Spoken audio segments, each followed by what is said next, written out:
Japan దేశంలోని Hyogo medical university కోపే క్యాంపస్లో జరిగిన ప్రతిష్టాత్మకమైన అంతర్జాతీయ ఆసియా పసిఫిక్ స్ట్రోక్ కాన్ఫరెన్స్ 2025 భారతదేశం తరపున ఆహ్వానిత స్పీకర్గా Indian stroke association president doctor P Vijaya ప్రాతినిధ్యం వహించారు. లలిత సూపర్ స్పెషాలిటీ హాస్పిటల్లో ఏర్పాటు చేసిన మీడియా సమావేశంలో డాక్టర్ పి విజయ ఆసియా పసిఫిక్ స్ట్రోక్ కాన్ఫరెన్స్ కి సంబంధించిన వివరాలని వెల్లడించారు. ఐఎస్సీఏ ప్రెసిడెంట్ గా తాను తలపెట్టిన brain stroke time to act అవగాహన కార్యక్రమాన్ని ఈ కాన్ఫరెన్స్ లో పరిచయం చేసినట్లు వారు తెలిపారు. సుదీర్ఘంగా జరిగిన ఈ కాన్ఫరెన్స్ లో స్ట్రోక్ కి సంబంధించిన పూర్తి స్థాయిలో ప్రెజెంటేషన్ నిర్వహించినట్లు తెలిపారు. ఆసియా పసిఫిక్ దేశాలు నిర్వహించిన ఈ కాన్ఫరెన్స్ లో తనకు లభించిన అరుదైన గౌరవం గర్వకారణమని వారు వివరించారు. నేను ఏషియా దేశాల్లో ఎక్కువగా యువత ఉంటారు.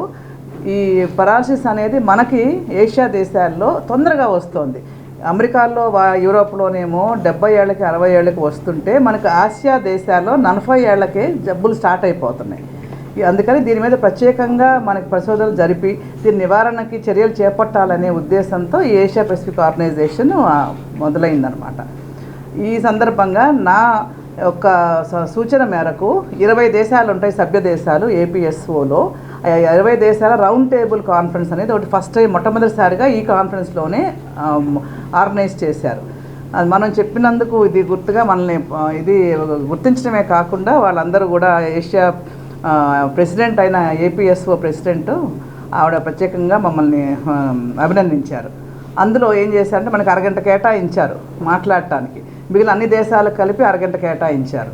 సో నేను వెళ్ళినప్పుడు వాళ్ళ విషయంలో మనం ఇక్కడ భారతదేశంలో మేము చేస్తున్న కృషి ఎట్లా అయితే మనం ఇండియన్ స్ట్రోక్ అసోసియేషన్ ఇక్కడ పెరాలసిస్ని నివారించడానికి, ప్రజల్లో అవగాహన తేయటానికి, గుర్తించడం ఎట్లాగా, దాని ట్రీట్మెంట్స్ ఎలా తీసుకోవాలి, రాకుండా ఎలా చేయాలి అనే దానికి మనకి మీకు తెలిసి మీ అందరికీ చెక్ బీపీ స్టాప్ స్ట్రోక్ అనే ప్రోగ్రాం మనం పెట్టాము.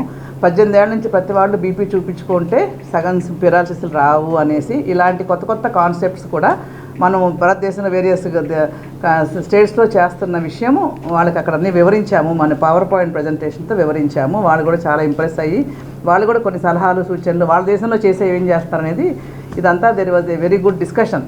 ఎలాగ మనం కోఆపరేట్ చేసుకుని ఇవన్నీ ముందుకు తీసుకెళ్ళాలి అనేది చర్చించాము. ఇంతేకాకుండా సైంటిఫిక్ సెషన్స్ జరుగుతాయి. అంటే ఒక్కొక్క భాగంలో నేను 2 విషయాల మీద మాట్లాడాను. ఒకటి స్త్రీలలో వచ్చే పక్షవాతం. అన్ఫార్చునేట్లీ ఏంటంటే ఈ పక్షవాతం అనేది స్త్రీలలో ఎక్కువగా సీరియస్గా వస్తుంది. 60% మరణాలు పక్షవాతంతో మరణాలు స్త్రీలలో జరుగుతుంది. ఎందుకంటే వాళ్ళకి పెరాలసిస్ రావటం అనేది తీవ్రంగా వస్తుంది, రికవరీ కూడా చాలా తక్కువగా ఉంటుంది మగవాళ్ళతో కంపేర్ చేస్తే. అంతేకాకుండా స్త్రీలలో ఉండే ప్రత్యేకమైన సమస్యలు అంటే ప్రెగ్నెన్సీ అప్పుడు, డెలివరీలప్పుడు ఉండే హార్మోన్ల తేడా మూలంగా, లేకపోతే పిల్లలు పుట్టడానికో ఇంకో విషయానికో వాడే హార్మోన్ ట్రీట్మెంట్ల మూలంగా కూడా పక్షవాతాలు వస్తున్నాయని గుర్తించారు. ఈ మధ్యకాలంలో పీసీఓడి అనేది మీ అందరికీ కొంచెం తెలిసే ఉంటుంది. పాలిసిస్టిక్ ఓవేరియన్ సిండ్రోమ్ అనేది ఒక సమస్య 20-25% ఆడపిల్లల్ని చాలా ఇబ్బంది పెడుతోంది. ఈ జబ్బు కూడా కార్డియోవాస్కులర్ లింక్ అని గమనించారు. పరిశోధనలో తేలింది ఏంటంటే ఈ సమస్య ఉన్నవారికి మెటబాలిక్ సిండ్రోము, హార్ట్ అటాక్సే కాకుండా